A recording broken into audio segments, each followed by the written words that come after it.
Summer is often the time when families and children get outside and enjoy the weather. Playing outside can be very entertaining, but there are some key safety concerns that must be followed. When children are riding bikes or four wheelers, they need to protect themselves with helmets.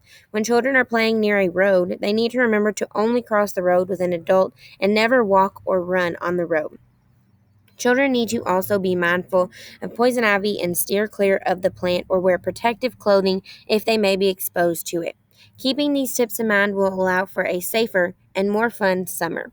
Text 2. When playing in and around water, parents must take extra precautions to make sure that their children are safe. First, children should be supervised at all times when playing in or near a pool. Children who cannot swim should wear protective swim gear at all times. In addition to water safety, children need to be protected from the sun. Children should avoid being exposed to the sun for long periods of time during the hottest times of the day.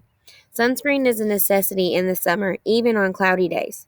Sunscreen should also be reapplied regularly throughout the time outside.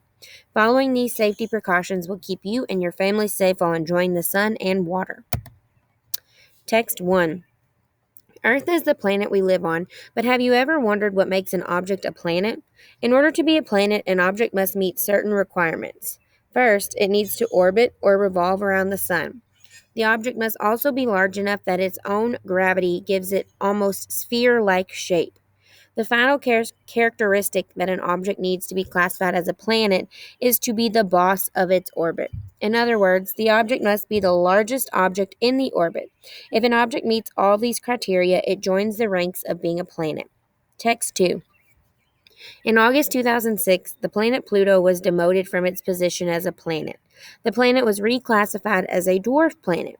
This reclassification was quite surprising and had many people questioning why Pluto lost its status as a planet. Many argue that since Pluto orbited the Sun and was the right shape, it should still be a planet. However, scientists discovered that Pluto shares its orbit with other space objects that are roughly the same size as the planet. This characteristic caused Pluto to lose its planet status.